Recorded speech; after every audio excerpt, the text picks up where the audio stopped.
O mundo acessou a Netflix esperando um documentário, mas o que encontrou foi um elogio fúnebre digital para um relacionamento que já estava sepultado nos arquivos de Windsor. Após anos de especulação, 3 episódios prometiam a versão definitiva da história, oferecendo um vislumbre de um romance que supostamente existia além do alcance dos tabloides.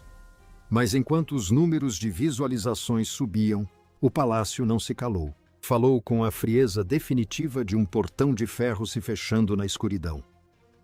O apelo final de Meghan Markle chegou à mesa do príncipe William e quando a névoa da manhã se dissipou sobre Londres, a resposta foi um não cirúrgico. Não se tratava de um adiamento nem de um pedido por mais tempo e certamente não de um gesto diplomático amenizado. Era uma negação que atingiu a família real como um veredicto que todos temiam, mas do qual ninguém podia escapar. Meghan leu a recusa 2 vezes, e pessoas próximas a ela dizem que a sala pareceu ficar sem fôlego quando o peso das palavras se instalou. Este foi seu último apelo particular, um pedido pessoal para que o acesso real fosse restaurado, o reconhecimento limitado em ocasiões familiares selecionadas e um caminho de volta à comunicação oficial. Ela não havia deixado isso nas mãos de funcionários ou advogados. Ela havia se dirigido ao coração da família apenas para descobrir que ele havia sido substituído pela burocracia institucional. William respondeu pessoalmente uma escolha que sinalizou que esta não era mais uma simples divergência entre irmãos. O acesso real não era mais apenas um privilégio, era uma fronteira que o futuro rei havia decidido ser permanente. William estava sentado sozinho, antes do anúncio ser feito. Parecendo menos um homem reivindicando o poder, e mais um irmão pagando um preço alto por ele. Ele sabia que Meghan sentiria a dor da ferida, e que Harry se sentiria encurralado pela repentina falta de opções. Mas ele também entendia que a monarquia havia chegado a um limite que não podia se dar ao luxo de cruzar 2 vezes. O apelo havia pedido que uma porta fosse deixada entreaberta, mas a resposta de William ergueu uma muralha de granito. Quando ele colocou a resposta assinada sobre a mesa, o movimento foi pequeno e silencioso, mas a consequência foi sísmica. A declaração não carregava calor, nem a ternura familiar, nem a promessa de uma futura revisão. A frase, sem mais considerações, mudou o clima em toda a Casa Real em questão de minutos. Um assessor sênior percebeu a redação e parou de se mover, reconhecendo que já havia visto declarações frias antes, mas esta parecia ter sido selada por uma autoridade superior. Na linguagem codificada do palácio, aquelas 3 palavras não significavam uma pausa. Significavam o encerramento total do caso. Dizia a Harry que o tempo não curaria essa ruptura em particular e alertava Meghan de que a pressão pública não reabriria o que a coroa havia agora trancado. Meghan encarou o significado até que as palavras se tornaram mais pesadas do que o papel vegetal grosso em que estavam impressas. Por trás da linguagem polida do palácio, havia pessoas reais navegando pelas ruínas de uma família fragmentada pelas políticas oficiais. Meghan não estava apenas lendo uma recusa. Ela estava lendo o fim de sua história dentro da instituição que, em sua opinião, jamais a aceitara de verdade. William não estava apenas emitindo um decreto. Ele estava definindo os limites de seu futuro reinado. Harry estava à margem da história, observando a última ponte para sua antiga vida arder com um brilho que o cegava. Charles estava sendo informado, mas até o rei compreendia que a divisão de seu filho havia cruzado uma linha formal que a tristeza paterna não poderia mais reparar. Meghan havia pedido algo menor do que um retorno completo, na esperança de que um reconhecimento limitado em eventos familiares provasse que a porta não estava trancada para sempre. Ela queria um retorno controlado aos canais do palácio, o sistema formal, onde as casas reais e os assessores trocam as mensagens que mantêm a monarquia funcionando. O reconhecimento dentro da Casa de Windsor nunca se resume a um lugar à mesa ou um nome na lista de convidados. É o sinal máximo de pertencimento. Quando Meghan viu que William pessoalmente se colocou no portão para bloquear sua entrada, a rejeição foi mais profunda do que qualquer manchete de tabloide jamais poderia ser. Foi uma rejeição de sua existência dentro do círculo real. William carregava o peso da decisão como um fardo físico pressionado contra o peito. Sabia que estava protegendo a estabilidade do futuro da monarquia, mas também sabia que estava magoando a esposa do irmão e, por extensão, o próprio Harry. Não estava mais escolhendo entre raiva e misericórdia. Estava escolhendo entre o sentimento familiar e a sobrevivência da coroa. Cada exceção que fizesse agora poderia se tornar uma nova crise amanhã, e ele se recusava a deixar que pedidos privados se transformassem em pressão pública. Harry entendia essa lógica, mesmo que odiasse o homem que a impunha com tamanha precisão cirúrgica. Charles leu o resumo da negação, sem dizer uma palavra. O papel abaixando lentamente, como se as palavras o tivessem envelhecido uma década em segundos. Ele sentiu a dupla tristeza de um pai que perdeu um filho para a distância e a de um monarca que teve de endossar a disciplina de um herdeiro.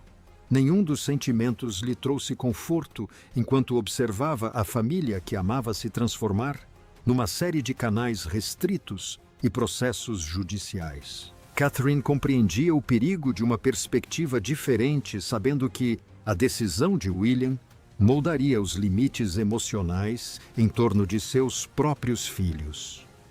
Ela sabia que uma vez que o acesso à família se tornasse alvo de pressão política, a inocência seria a primeira vítima. Camila observou as consequências com um silêncio cauteloso e ensaiado, reconhecendo o endurecimento da autoridade de William. Ela havia sobrevivido a anos de julgamento público e sabia que o silêncio era muitas vezes o único escudo capaz de proteger uma alma da tempestade. O silêncio que se seguiu ao resumo foi mais eloquente do que qualquer discurso sinalizando uma mudança no alicerce de cada regra polida em que o palácio outrora confiara. Meghan havia pedido uma ponte estreita e William havia removido completamente os alicerces dessa ponte. Harry permanecia de um lado furioso e de luto, enquanto o futuro da monarquia se distanciava cada vez mais dele. Para entender por que William finalmente disse não. O palácio teve que relembrar uma recepção privada para uma instituição de caridade infantil semanas antes.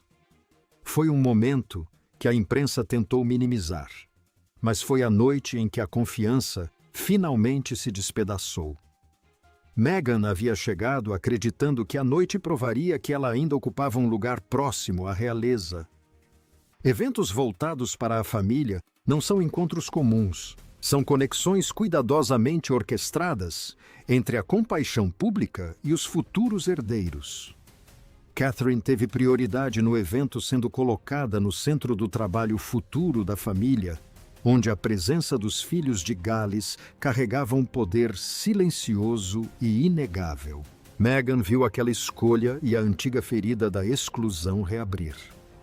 Ela confrontou em particular um assessor sênior do palácio, perguntando por que Catherine estava sendo protegida e promovida enquanto ela permanecia fora dos holofotes.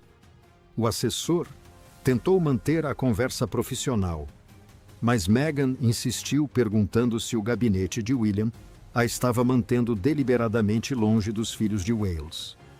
A pergunta mudou o clima na sala instantaneamente. Os filhos de Wales George, Charlotte e Louis eram a linha vermelha.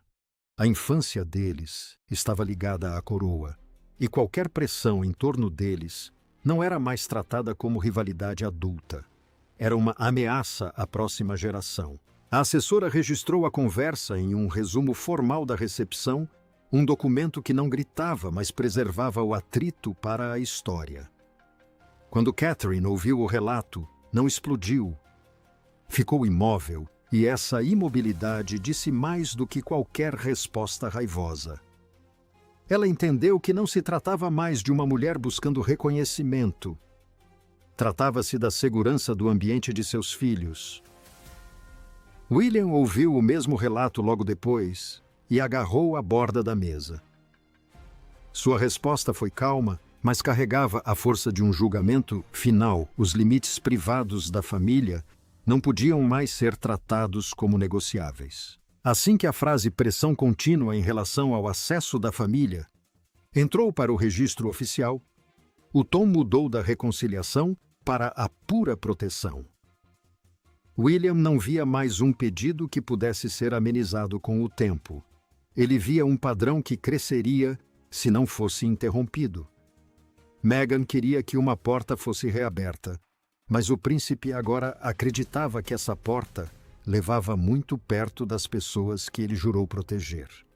Quando ele fez a conexão naquela noite na recepção beneficente, com o apelo final, a última hesitação desapareceu. O passado havia dado a William sua razão, e o futuro exigia sua determinação. Meghan queria ouvir a resposta pessoalmente, o que levou a uma reunião em uma sala pequena, mas que parecia maior do que a própria monarquia. Ela entrou esperando uma negociação, enquanto William entrou sabendo que não haveria nenhuma. Do outro lado de uma mesa polida, duas pessoas que outrora compartilharam o mesmo sobrenome encaravam as ruínas de tudo o que aquele sobrenome representara. Meghan manteve-se firme, recusando-se a implorar, mas desafiando a recusa antes que ela se consolidasse como lei palaciana permanente. William chegou acompanhado apenas de um assessor sênior do lado de fora da porta, sinalizando que a reunião era pessoal o suficiente para permitir honestidade, mas controlada o bastante para não deixar espaço para confusão. Meghan perguntou por que não havia como voltar atrás, sua voz embargando ao falar sobre reconhecimento familiar e respeito básico após anos de distanciamento. William ouviu, mas não suavizou a expressão. Disse-lhe que a confiança não podia ser restaurada por meio de um pedido quando os limites haviam sido ultrapassados tantas vezes. A monarquia sobrevive da confiança pública, não apenas de emoções privadas. E ele deixou claro que cada retorno carregava um significado estrutural. Se Meghan fosse readmitida mediante pressão, todos os limites futuros poderiam ser testados da mesma forma. Ele escolheu suas palavras como um homem que sabia que uma frase descuidada poderia se tornar uma nova ferida. O clima na sala mudou quando os filhos de Gales foram indiretamente envolvidos na discussão. Meghan insistiu em um último ponto sobre a importância dos momentos em família e o rosto de William assumiu uma expressão fria e defensiva. Ele não precisou levantar a voz para encerrar a conversa. Largou a caneta lentamente e disse a Meghan que o recurso havia sido negado, não adiado. Esse pequeno gesto teve mais força do que um grito. Negado significava que a porta estava trancada. Adiado teria significado esperança. O príncipe deixou claro que o contato futuro seria feito apenas por meio de canais formais controlados pela equipe e não por apelos pessoais. Meghan queria uma resposta humana, mas recebeu, em vez disso, uma barreira real. Quando ela saiu daquela sala, a questão não era mais se William tinha poder, mas sim quanto poder ele agora controlava. O poder dentro do palácio raramente se anuncia com estrondo. Ele se move por meio de assinaturas, pastas trancadas e o silêncio daqueles que sabem que é melhor não contestar. A negação de William não foi um ato isolado de rivalidade entre irmãos. Foi a prova de que o futuro rei não estava mais à espreita na fronteira da autoridade. Ele a estava usando para moldar a monarquia à sua própria imagem, uma monarquia construída sobre a disciplina em vez do drama. Assim que a reunião terminou, o gabinete de William assumiu o controle do processo de apelação. Uma atitude que deixou claro para o palácio, onde agora residia o centro das atenções. Um processo de apelação é o registro escrito de uma solicitação e das anotações privadas usadas por altos funcionários para decidir o futuro. Este processo afetava todos os aspectos das operações da família real, os sistemas diários que definem quem participa de eventos e quem recebe informações. O pedido de Meghan havia tocado no cerne do protocolo que mantém a monarquia aparentando estabilidade. Então William não deixou a decisão vagando entre diferentes gabinetes. Ele a ancorou em sua própria mesa.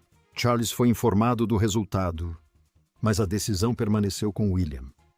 O rei leu a redação final e baixou os olhos percebendo que a divergência de seu filho havia ultrapassado um limite formal. Ele passara anos esperando que o silêncio pudesse amenizar a raiva, mas o documento à sua frente dizia o contrário. William demonstrara que o futuro da monarquia não se curvaria mais a antigas feridas emocionais. Todo conflito na família real se agrava quando começa a alterar as regras oficiais da casa, e essa recusa agora era uma questão de direito palaciano. Catherine observou William após a reunião e não viu nenhuma vitória em seus olhos. Ela viu o cansaço que permanece quando uma pessoa vence uma discussão, mas perde mais um pedaço de sua paz. Ela sabia por que ele havia feito aquilo. O apelo de Meghan era sobre o quão perto a pressão podia chegar do círculo íntimo da família de Gales. Proteger os filhos significava permitir que William carregasse a culpa pública por ser frio, e o príncipe aceitou esse papel com um sombrio senso de dever. O silêncio entre eles era pesado, carregado pela consciência do que haviam protegido ao custo do próprio conforto. A equipe jurídica do palácio confirmou o próximo passo com precisão cirúrgica. A orientação era simples: qualquer comunicação futura de Meghan deveria ser feita exclusivamente por canais restritos. Canais restritos significavam rotas controladas, onde as mensagens eram filtradas por assessores antes mesmo de chegarem a um membro sênior da família real. Em seguida veio a nota privada que encerrou a era. O recurso foi marcado como encerrado, o que significava que não poderia ser reaberto sem a aprovação pessoal de William. O príncipe havia criado um sistema fechado em torno da resposta, e quando essa restrição chegou a Harry, as consequências emocionais começaram mais rápido do que qualquer um esperava. Harry não precisava de uma declaração pública para saber o que tinha acontecido. Ele viu o veredito no rosto de Meghan. O silêncio primeiro lhe disse: tudo, depois vieram as palavras negado definitivo sem volta. Por um instante ele não era um príncipe, nem uma manchete global. Era um marido assistindo à última ponte para sua antiga vida ser destruída pelo fogo. Meghan lhe contou que William havia negado o recurso final e as palavras caíram entre eles como um peso físico. Harry entendeu imediatamente que se Meghan fosse excluída, sua própria separação da família se tornaria mais difícil, mais fria e mais permanente. A posição dela estava ligada à vida dele fora do palácio, e a recusa de William os atingiu com a mesma força. Meghan sentiu a humilhação antes da raiva, sabendo que a recusa partira do próprio William e não de um escritório impessoal. Ela esperava distanciamento e adiamento, mas não esperava que o príncipe fechasse a porta com uma força tão direta e intransigente. Harry viu a dor nos olhos dela, e um lampejo de raiva surgiu nele apenas para se dissipar em uma compreensão silenciosa. Ele conhecia o irmão bem o suficiente para saber a diferença entre uma ameaça e uma decisão final. William não agiu no calor do momento. O futuro rei havia avaliado as consequências, aceitado a dor e ainda assim dito não. Harry recorreu à única rota que acreditava ainda estar aberta, contatando uma fonte do palácio que certa vez atendera suas ligações. Desta vez, a ligação não completou. O silêncio não fora acidental. Era o início do protocolo de contato restrito. As mensagens estavam sendo filtradas, controladas e bloqueadas antes mesmo de chegarem ao núcleo do poder. Meghan observou Harry tentar novamente e o segundo silêncio doeu ainda mais do que o primeiro. Charles piorou a situação ao não fazer nada. Harry esperava um sinal do rei, uma mensagem privada, uma intervenção paterna, uma pequena brecha na estrutura da instituição. Nada veio. O silêncio do monarca o feriu mais profundamente do que a recusa de William, porque um irmão pode ser duro, mas um pai deve deixar uma luz acesa na janela.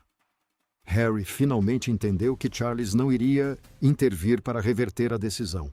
O cômodo pareceu encolher ao redor deles à medida que a realidade do exílio se tornava uma política oficial da realeza.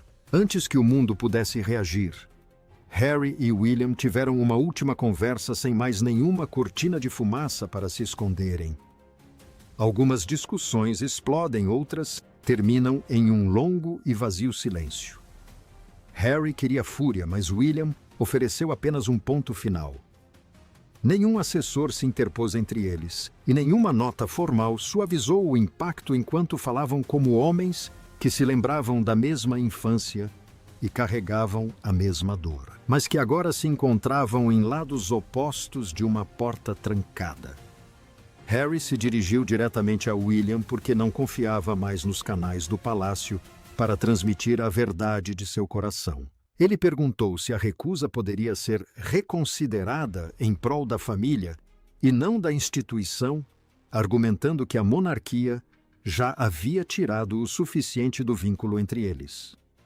William ouviu, mas não ofereceu o consolo que Harry buscava. Disse que o recurso não seria reaberto, porque a família não podia ser usada como desculpa para evitar as consequências. A voz de Harry embargou quando perguntou se realmente não havia mais nada entre eles, e pela primeira vez, sua raiva soou como pura e genuína tristeza. William fez uma pausa demonstrando que não estava gostando da dor, mas não se moveu. O futuro rei não estava punindo o irmão por diversão. Ele carregava o amargo dever de dizer o que ninguém mais queria dizer. O amor não apagava a responsabilidade, e o sangue não apagava os danos dos últimos 5 anos. Um irmão podia se importar, e ainda assim se recusar. William finalmente revelou que a recusa visava proteger Catherine e os filhos de novas pressões, e essas palavras mudaram a atmosfera. A paz de Catherine moldou a estabilidade da próxima geração e William não arriscaria a segurança emocional de George, Charlotte e Louis. Harry compreendeu o significado antes mesmo de estar pronto para aceitá-lo. O apelo de Meghan não estava sendo tratado como um simples pedido, estava sendo tratado como um risco para as pessoas que William jurou proteger. Naquele momento de silêncio, Harry percebeu que a recusa não era uma vingança fria, mas uma barreira erguida em torno do futuro da coroa. William havia escolhido a próxima geração em detrimento da culpa do passado, e essa escolha deixou ambos os irmãos feridos. O príncipe não havia aberto a porta, e Harry não a havia forçado. Agora seus futuros eram diferentes. Quando o público soube da recusa, a dor privada já havia se transformado em um momento de repercussão nacional. A notícia foi divulgada antes do café da manhã e a Grã-Bretanha acordou com uma manchete que parecia menos fofoca e mais uma sentença judicial. Do lado de fora do palácio de Buckingham, as pessoas liam as mesmas palavras repetidamente: último recurso negado. Algumas pessoas suspiraram, outras assentiram com a cabeça. E outras olharam para os portões de pedra, como se eles mesmos tivessem pronunciado a sentença. A monarquia havia feito sua escolha e todos sabiam disso. O rosto de Meghan apareceu nas primeiras páginas ao lado da expressão firme de William e a manchete: sem volta, dominou o país por completo. Aquela primeira página foi importante porque as histórias da realeza se tornam históricas no momento em que o público decide o que o silêncio do palácio significa. A imagem séria de Meghan e o olhar impassível de William traçaram uma linha que o país pôde ver claramente. Um apresentador de um programa matinal afirmou ser o sinal mais claro até então de que a era William já havia começado transformando a dor privada em significado público. Os apoiadores de Meghan consideraram a decisão fria e argumentaram que o palácio havia escolhido a punição em vez da misericórdia, enquanto os leais à realeza a viram como o primeiro limite firme após anos de confusão. A discussão já não girava apenas em torno de Meghan. Agora o foco era se a monarquia deveria perdoar publicamente ou se proteger discretamente. Perto das grades do palácio, o debate parecia pessoal para as pessoas ali reunidas. Alguns sussurravam que Harry jamais aceitaria o perdão, enquanto outros argumentavam que Charles deveria ter intervido. Mas a ausência do rei na declaração oficial apenas reforçou a sensação de que William havia se tornado a força decisiva na família. Seguiu-se uma breve confirmação do palácio, afirmando que futuras solicitações seriam tratadas apenas por canais formais, uma conclusão brutal para um apelo emocional. Meghan não conseguiria alcançar o centro do círculo real apelando de fora. O nome de William carregava o peso daquela manhã, tornando-se o símbolo de um futuro real mais rígido e disciplinado. Meghan se tornara o rosto da porta fechada, enquanto Harry permanecia no centro da dor, percebendo que cada declaração pública o distanciava ainda mais da família que um dia conhecera.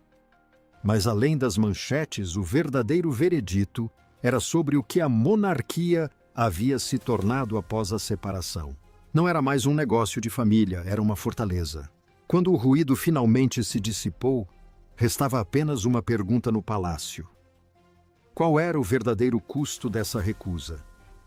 O apelo de Meghan não fracassou, porque um documento foi rejeitado. Fracassou porque as pessoas envolvidas haviam mudado irreconhecivelmente. A monarquia sobrevivera a anos de ruptura, deixando as portas entreabertas, na esperança de que o tempo pudesse fazer o que as desculpas não conseguiam. Mas desta vez, a porta se fechou completamente e o som ecoou pelos corredores da história. Meghan compreendeu que a vida no palácio não se resumia a títulos. Tratava-se de pertencer a um ritmo oficial que ela não conseguia mais ouvir. Ela não voltaria por meio de apelos privados ou pressão emocional. A recusa havia se tornado a regra do país. William arcou com o custo dessa regra, sem comemoração, marcando um momento decisivo em sua liderança. Ele havia demonstrado que a futura monarquia escolheria a estabilidade em detrimento do sentimentalismo quando as duas não pudessem mais coexistir. Cada limite indefinido se tornara uma ferida aberta e cada exceção branda uma nova discussão. William havia fortalecido sua autoridade, mas também aprofundado o silêncio entre os irmãos. Harry agora enfrentava a consequência mais dura de suas próprias escolhas. O antigo mundo da realeza já não esperava pelo seu regresso e o silêncio de Charles tornou-se a sua declaração final. A quietude do rei provou que nem mesmo a tristeza de um pai podia sobrepor-se aos rumos da coroa. Charles pode ter sentido a perda como pai, mas o monarca não podia desfazer o que William tinha decidido para a próxima geração. A presença de Catherine atrás do príncipe revelou o que a decisão realmente protegia a segurança emocional dos herdeiros. William não arriscaria o futuro de George, Charlotte e Louis, independentemente do custo pessoal.